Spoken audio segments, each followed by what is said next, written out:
Welcome to the Art and Science of Complex Sales. This is the Leadership Quarter. This is a podcast for revenue, sales, and go-to-market leaders and practitioners that is focused on bringing you insights from the best and brightest the world has to offer. The Leadership Quarter is focused on asking the critical questions. How do we develop and empower sales leaders to build strong cultures and teams to hit our growth goals?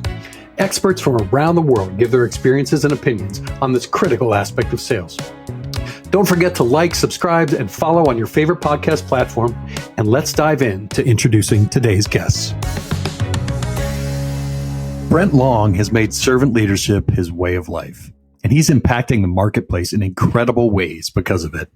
He loves to see people win and is thoroughly invested in others' potential to make that happen.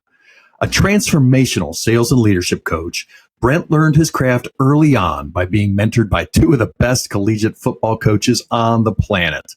He took those learnings to the marketplace, and since 1985, he has been honing his craft to help others succeed. As a coach, in his words, he fights for the opportunity to draw out the real potential in someone, potential that the individual may or may not see. And this is translating into big wins. So let's get started with Brent Long of Long on Life. Mr. Brent Long, welcome to the show. How are you doing? I'm doing well, Paul. Thanks for having me. How are you doing? I'm doing amazing. I'm really excited about today. I get to chat with you.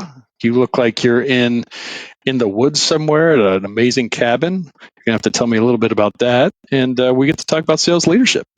I love it. Yeah. As a matter of fact, yeah, I get to sit in front of this beautiful wood wall on a daily basis in my office. It's kind of cool, kind of fun.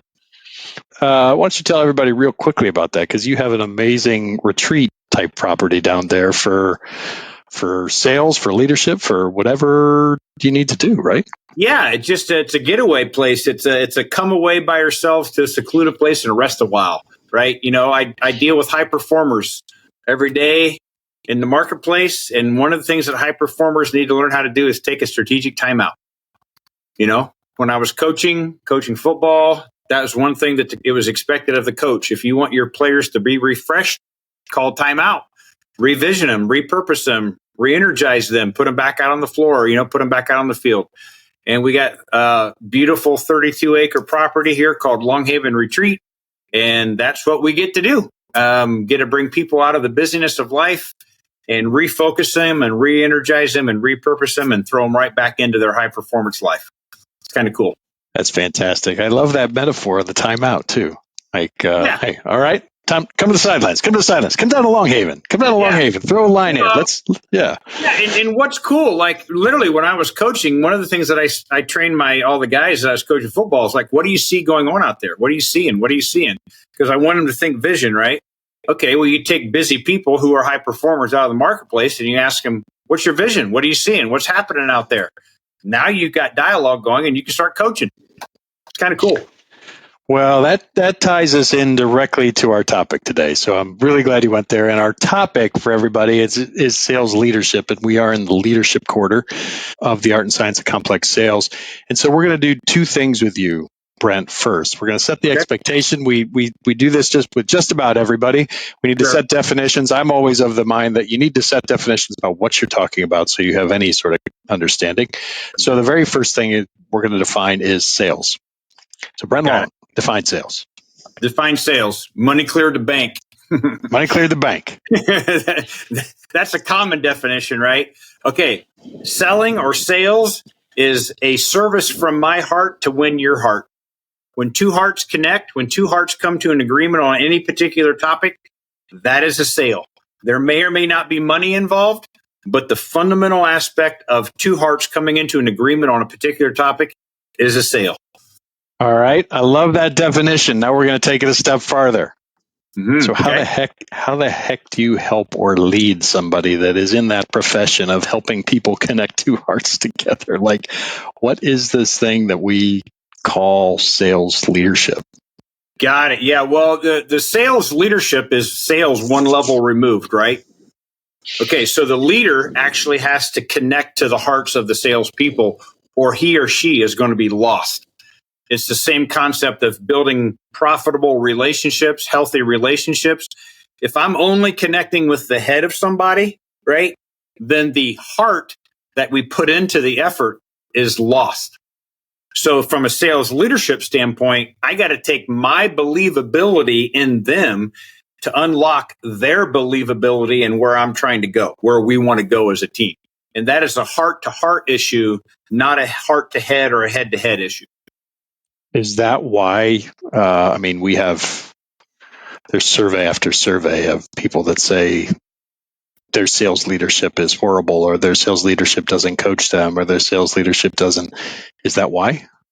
That's a big part of why sales leadership, for some reason, I have no idea why, sales leadership has bent towards, I'm going to manage the minutia of your day versus I am going to have you follow me into a vision that I am clearly casting about where we want to go as an organization.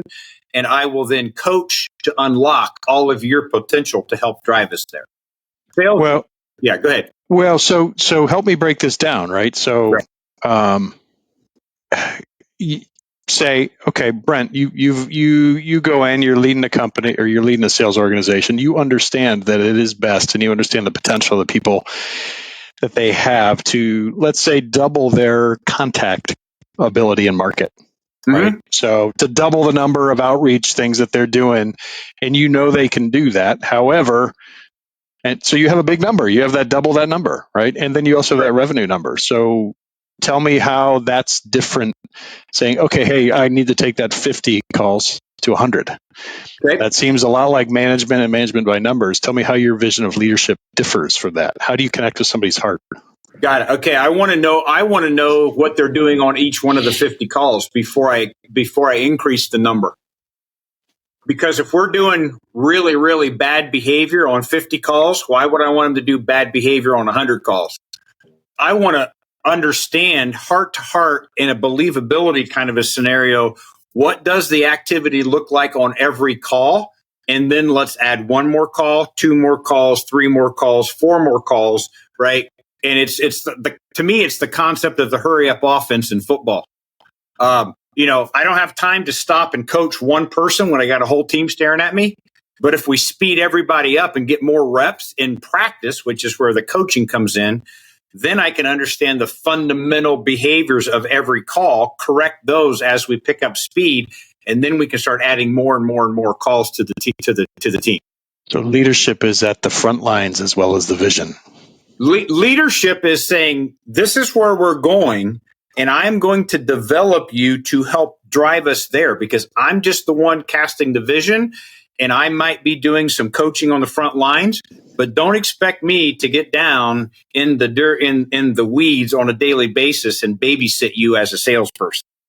I hired you, you're on my team, or I inherited you, and this is where we're going. And you remain on my team because I believe you have the ability and the potential to perform at a higher level. That's the mentality of a coach who's the leader of the team. Vision casting, understanding capabilities of teammates, and then driving to get the best performance out of them.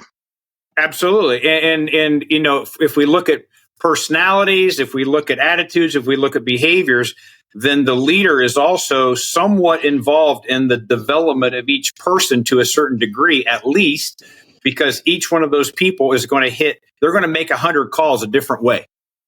And so how does their style, how does their personality, how does all that fit into the fundamental behavior of daily selling and serving as it relates to making all the dials that need to be made? So tell me how you came. Let's go a little bit back into the history of Brent Long, and tell me how you came to this realization that sales and sales leadership is about connecting hearts and inspiring hearts, and then moving people. I guess to summarize, it's connecting to hearts and then moving them forward to their best interests as well as the company's, right? How to activate their motivations, I guess. Yeah. Yeah, good question. So most of my background literally is in performance. Like athletically, I was an athlete. I at least I tried to be an athlete. I don't know if I was an athlete, but I tried. Right? I gave it the You old were college an try. athlete. Right. Yeah. Okay. And then due to some physical things that prevented me from remaining that athlete, then I just parlayed that into coaching. Right. And I was developed by a couple Hall of Fame football coaches at a Division I school. All right, so we're not going to name some names. Name some names. We're not going to mention that school, but their logos and stuff are right behind me here on the shelf. So, come on, name some names. Name some names. I ended up having back surgery my freshman and sophomore year and junior year in college. All right, but I was developed partly by Coach Earl Bruce and John Cooper at Ohio State. Wow. Both of those guys taught me how to coach people and develop them to a high level on the football field. But because I had back surgery, I was paying for college as a salesperson. So I was learning the fundamental behavior of developing myself as a salesperson while they were coaching me on how to coach football and develop people to a high level. One thing that I learned at that level that is transferable over into sales is my coach believes that I have the capacity to perform at a higher level. My leader. Yeah. No, that's just, I think that's absolutely I think that's remarkable. You broke your back, you couldn't play. And these two high performing leaders, right? Let's call them what they're leaders and coaches, say, hey, Brent, we're going to invest in you regardless. And we see a lot more in you than maybe you see in yourself right now. And so keep walking with us and we're going to teach you how to. I mean, that's ridiculous. That's so cool. I was ready to quit. My dream of playing college football was over. Mm-hmm. I'm not playing college football. I have no value. I can't do whatever. No.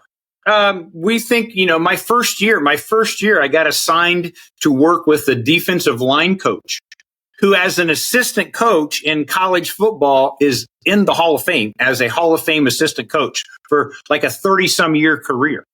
Coach Bruce assigned me to coach Randy Hart, who was the defensive line coach at that point in time. All right. Mm-hmm. He went on to coach at Washington, UW, and then Stanford before he retired. All right. That's so cool. Those guys were teaching me how to put high performing athletes through drills on a daily basis. And guess what? You can do the same exact thing with salespeople if you understand how to lead people. So you're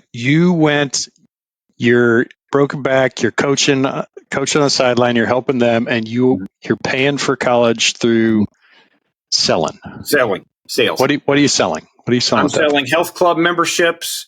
I'm an entrepreneur. I'm actually driving limousine and selling limousine rides. I'm driving horse and carriage in downtown Columbus, and I'm selling carriage rides.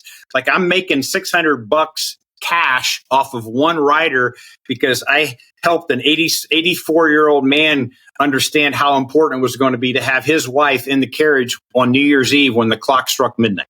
And he gave me a $600 tip. Wow. Okay. Okay. So you're learning some serious lessons here. Lessons. My whole life was a cold call up until that point. Right. It just was, Yeah. And I learned, the funny thing about that, Paul, is I learned what I call the 3 truths of a cold call. Okay. And I started practicing the 3 truths of a cold call. And now I get to coach and teach the 3 truths of a cold call as for sales leaders, right? Truth number 1, I've never called you before. Truth number 2, I don't even know if right now makes sense. Truth number 3, I don't even know if what I do has any value to you. Can I ask you one question? So there's the 3 truths of a cold call, right? I've never called you. I'm not sure I should be right now. And I don't even know that what we do over here at Long on Life has any value. Before you hang up, can I ask you a question? I've never been hung up on. Ever. Was that from the carriage ride? That started with the carriage ride. After my second back surgery, I got a job selling vacuum cleaners door to door. That was 1985 when I was recovering from my second back surgery. Wow. So you were walking toward it. So you have a long, long history learning from the best and taking those and then putting it into sales, taking Mm-hmm. those leadership lessons and turning it into sales. And as you say, high performance athletes. Now let's talk about that. What are the similarities between leading high performance athletes and leading high performance salespeople, or crafting high performance athletes and crafting high performance salespeople? Well, I think left alone, everybody in the world can get to a certain point, right? But nobody knows how to tap into their own potential all on their own and realize the fullness of that potential. It's just not humanly possible, right? And so unless there's another person speaking into you who can see things in you and you trust them enough to pull stuff out, or for them to pull stuff out of you, you're only going to be able to go so far. As a high performer and as a salesperson, it doesn't matter, right? So then the reality of it is that's part of where the heart comes in. Do I trust this individual enough to let them in close enough that what they're speaking to me resonates with my future potential? The Olympic athlete is the best at what they do. Certain sports, there are only 50 people in the world that are as good as an Olympic athlete. Think about it, right? Okay. They all have a coach who is getting them to be better. Now they're putting forth the effort, but they've let the coach in or the leader in because they trust the leader to take them to a level that they can't get to all by themselves. How do you go about gaining that trust with a sales organization? Usually it starts with questions. Usually it starts with the old style of coaching. Back in the olden days, the old style of coaching athletically was, so you're tired, huh? Well, the player knew that he or she could not answer that question because it was not a safe question to answer. If you're tired, that must mean you're out of shape. You got to run more. If you're not tired, it must mean we need to push you more because you're not tired, right? Mm-hmm. That became a manipulative question. Now, if we set the environment and the expectations of the environment to be an honest, trustworthy environment, I can ask the same question. Are you tired? I'm expecting truth from that person. And then you coach them from that level, right? So one of the things that I did as a football coach is I can't coach anybody sitting still because you can't make improvements sitting still. Mm-hmm. Okay. But I want to watch a salesperson behave. I want to listen to a phone call. I want to watch them on a call, something like that. And then once the salesperson starts moving, I now know what questions to ask them to keep them moving and grow their potential, to help them get better and better and better at what they do. And most of the time, it's in the art and the science of asking really good questions. One thing that I find is interesting, there's a whole subset of coaching that's coming out now, AI-driven coaching, right? Mm-hmm. And the reason that many people say that this is going to be effective, and I don't know one way or the other, I'm not here to offer judgment on it. But the reasoning is because people don't like to open themselves up to that judgment. They don't like to open themselves up to that listening. They don't like to open themselves up to the critique or questioning. Mm-hmm. So, hey, man, AI can do this all for me, right? Okay. So, how do you get to a point? And I, like I said, I'm not offering. I'm not buying that software. But how do you get to a point where that baseline level of trust, and maybe this is a question you can or can't answer, I don't know, but that baseline level of trust is where people will actually open themselves up to performing how they actually do, instead of putting on some performative theater for you that this is how I need to act in front of my leader or manager. Does that make sense? Yeah, it does. Okay, so I would say that the answer to that, the concept that you're posing right now, is based on the severity of the problem. Okay? When you're bleeding out of the back of your head and it's a really big gash, how often do you stop and ask for clarification about price, negotiation? I need to see your degree. blah, blah, blah. I mean, if you're bleeding out the back of the head, that's a pretty significant issue, right? Trust can happen very quickly if you have the right doctor in front of you and you don't stop and pause to ask a whole bunch of questions about clarification. You just trust the person to fix the hole in the back of your head. Sales leaders spend way too much time trying to get people who will not open up or do not trust to open up and to trust. And I'm saying sometimes maybe those people are the ones we help reassign. Mm-hmm. Because we have a vision, we have a place that we're going. We're trying to go out and serve people in the marketplace. And by serving people very, very well, we are going to grow this organization. And you're either going to want to do that with us or you're going to drag us down. And I looked at the incorporation papers and it says we should not hire anybody who drags us down. So the level of the hole in your head is there's some sort of metaphor I'm supposed to be making. So, yeah, well, no, it is. I mean, it really is, because I will trust somebody if I believe they have a credential to save my life. Mm-hmm. Okay. Now, of course, not most sales solutions out there are not life-giving, life-threatening kind of things, right? But the reality of it is, do I know how to work my way into a conversation where I'm showing them the condition of my heart? I woke up this morning looking for someone to serve, and my evidence is the questions that come out of my heart to help them solve a problem or accomplish a goal. Everybody has a problem and everybody has a goal. And if I put myself in the tension of those two things, if I live willingly, uncomfortably in the tension between your problems and your goals, you will eventually open up to me. Now, it may take 1, 2, 3, 4, 5 calls. I don't know. Those are your metrics. You got to start measuring all that, right? And we got 7 guys on the team, 7 gals on the team, and the top 2 salespeople can get to the heart of the issue in 2 calls. Everybody else is taking them 5 calls. Sounds like we need some coaching over here. That's where the science comes in. So we're going to dive a little bit on that. Do you mind? No, do it. Okay.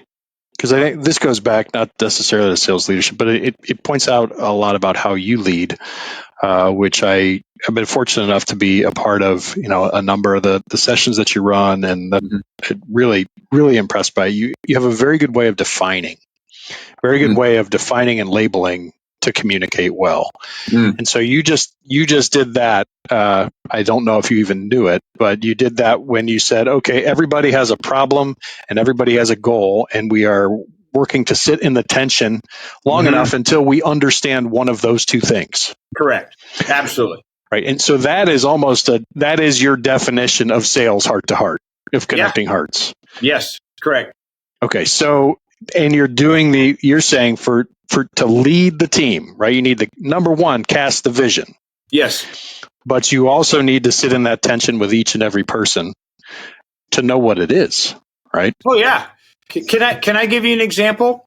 I would love an example. Yeah. Back in 2015, I was asked to come in and take over a little team. Well, it wasn't a little team. There was 35 outbound producers on the team and 5 support people on the team. They all reported directly to me. I didn't hire a single one of those people. I inherited them, and I was doing a restructure, turnaround kind of thing, right? Mm-hmm. Okay. I heard from the podium one day that we missed profit sharing because that department, the department that I just took over, because that department was lagging behind, blah, blah, blah, blah, blah. And that made my blood boil, by the way. And so I took my team after that meeting. We went into the training room, and I shut the door, and I was the only leader in the room. And I just said, I'm never going to ask you to trust me. Those words will never come out of my mouth, but we are going to win. And if you lack belief in our ability to win, you can borrow some of my belief, because I believe we're going to win. And I got enough belief to go around. Now, what I want you to do, and this was a Monday, and I gave him this assignment on a Friday. What I want you to do is you're going to go home this weekend. All of you are going to go home this weekend. And when you come back to work on Monday, I want you to have written 7 reasons why you're coming back to work on Monday. And none of those reasons can be for you. None of those reasons can be about you. I want to know 7 reasons why you are going to show up to work on Monday. Now, I collected all those. I had 40 sets of 7 reasons. I took all those, I whittled them down, I made categories, and we came up with what I called the 7 whys. Okay, now I got to ask my team, are you willing to wake up tomorrow and live those 7 whys on every call? Yeah, coach, I'm willing. Okay. So when so-and-so that you're calling on starts pushing back on you and they say, well, why should we do business? Well, why should I even take your call? Well, because I woke up this morning with the desire to see the divorce rate go down in America because couples knew what to do with their finances. That's why. How many couples do you have going? How many couples do you know right now that are struggling in their finances and that's wreaking havoc on their marriage and they're about ready to get a divorce? See, there's the question. It comes back out, right? What my team started to learn how to do was put yourself in the tension between the problem and the goal. Do you wake up in the morning with the desire to serve somebody at such a level that you're willing to walk into their mess and start asking them questions? That's where the 7 whys came from. We put 7 whys up on the board. And anytime as a leader, it made my job easy because anytime I saw somebody on the floor on the team not living the 7 whys, I just went up to him and said, I thought you were here because of those 7 reasons right there. I didn't know that you were going to be selfish after 3 months and only think about yourself and not be willing to make the calls and not put forth the effort and. So can I dive in a little bit? Please do. I'm off, man. I'm going on a tangent here. So. No, you're not. That's no tangent. That's no Okay. tangent. I love that. We just want to make sure.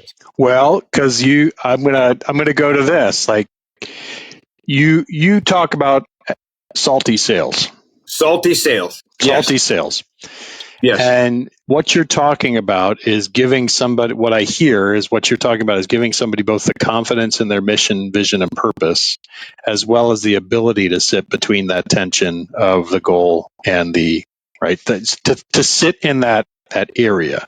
Yes, correct. That in and of itself allows you, the thing I was thinking is it allows you to throw politeness necessarily out the window, right? And what I mean by that is it means that you're obligated. If you're going to live and lead that way, Brent, you are obligated to ask the questions that get to the truth. Amen. Yes, absolutely. That's my active service. That's how much I care. See, I'm one of those kind of people where don't tell me how much you care. Show me by putting yourself into the situation where you have the ability to demonstrate your care. And most of the time in the sales environment, the depth of care and compassion or desire to help somebody, the desire to serve somebody is based on the level of salty sales questions that are being asked. Salespeople, if I put 100 salespeople in a room and I gave them 3 choices, you can be liked, respected, or trusted, but you can only have 2 of those in your favor. Liked, trusted, respected. Liked, respected, trusted. In whatever order. You can only have 2 of those in your favor. 100 salespeople are going to say eventually, I really want to be respected and trusted. Well, then why are you trying to get so many people to like you?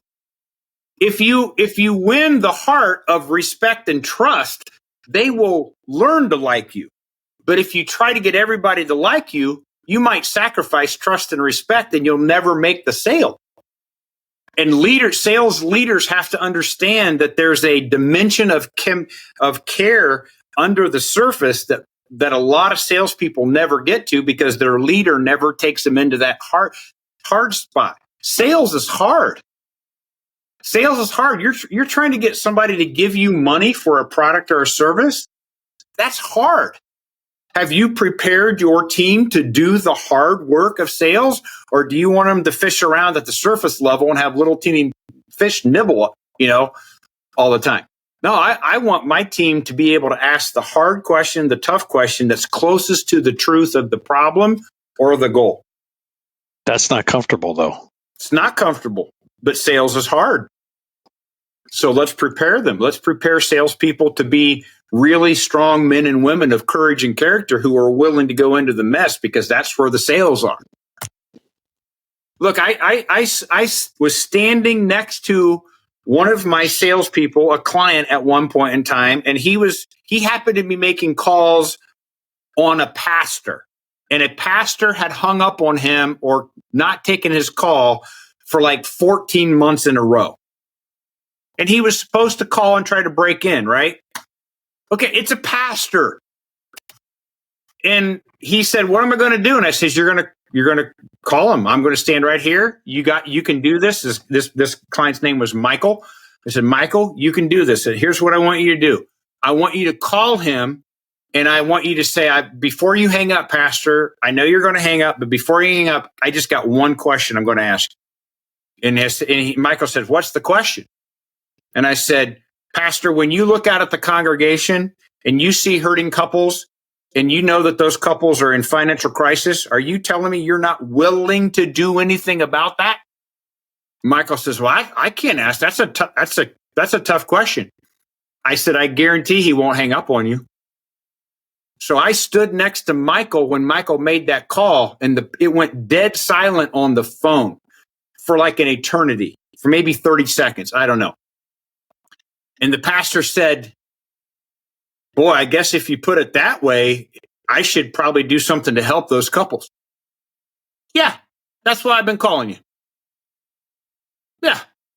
They did business that day after 14 months of putting him off and hanging up on him and telling him never to call again.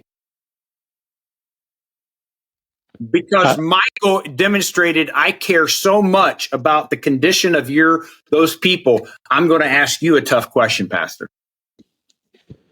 Yeah, and what's interesting is when you take it to that heart standpoint and you take it out of the kind of the element of persuasion or manipulation or any of those things, I think that's one of the things that's really incredibly important to connect with people, especially from a sales leadership perspective, because there is a lot of, let's say, there's a lot of techniques that you could use, right? Yeah, right. A whole lot of techniques to persuade, to get what you want, to do that stuff. But what you're talking about is how do I lift up the entire salesperson? So that technique is not necessarily what's needed or what's driving it. It's literally from the identity and the why and the ability to sit in the tough moments. I woke up 26 and a half years ago one morning with a desire. This is literally how it came out. A desire to radically transform the sales profession, one salesperson, one sales team at a time. The question that I had to answer is, what are you taking with you? And this is what I came up with.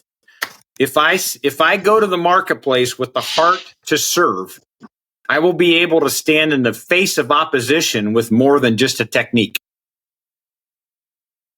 People know the technique is coming. They know it. The consumer today, the buyers today, they're as well trained as the sales team. And so they can recognize a technique and they can recognize manipulation 17 miles away. But how can they argue with your heart that actually cares for them? "Oh, please don't care for me so much. I can't handle it." Doesn't happen, right? If we know how to prepare, if a sales leader knows how to prepare a sales team to sell from their heart at a level that you just can't argue with. And most of that is based on vision, believability, trust, and honesty in the environment, and then a real true desire to get up and serve those people who are suffering because they don't have our product and services in their organization yet. Brent, that's hey, I'm going to respond to you with I'm going to come at you with this. Brent, that's fluff. How on earth can that actually work within an organization? You're selling me a pipe dream. Like, well, how does it work? Could be, but I got a former construction client that went from $3.5 million to $22 million in less than 5 years because they cared so much to stop asking stupid questions. and learn how to ask better questions and qualify and disqualify right up front. And then they got themselves into a situation where they weren't doing so many estimates that were eating all their time because they were a little salty up front and they asked more tough questions up front. And then the people who got through the gate were the ones who ended up paying them $22 million. So how do you see people's lives impacted when you go at it with this approach to leadership? How do I see lives impacted? Yep. Gosh, I got 30 years worth of stories with that. But I mean, I can see people becoming who they were created to be. And you know, I see people who are willing to actually put sales on their business card. They actually put the title sales, just the word sales. I'm in sales because I love it and I'm really good at it because my coach said he'll kick my butt if I'm not. That's how much my coach loves me. Right. And so, yeah, but literally, I've watched people, oh, you know, I need to put account manager on my business card. I've watched them take account manager off and put sales back on because they're proud to be a salesperson who's serving other people in the marketplace. That's awesome. That is awesome. I've watched clients of mine become completely debt free and pay cash for a down payment or pay cash for a house. I watched a business owner write $70,000 worth of bonus checks 2 years to his employees, 2 years after I sat in his office and answered a whole bunch of questions from him about goals and dreams that he had that he wished he could accomplish. And I asked, my question was, how badly do you want that? I wasn't nice. How badly do you want that? If that's what you want, I believe I can help you get there. 2 years later, I was in his office and I watched him write out $70,000 worth of bonus checks. Yeah, it's kind of fluffy. Yeah. I love it. Salty as ever. There's a manufacturing company down in Pompano Beach, Florida. In 10 months, because they possessed a desire to serve one more customer every day. If it was 4 o'clock and they had time left on the clock, they said, hey, we got to find one more before we quit.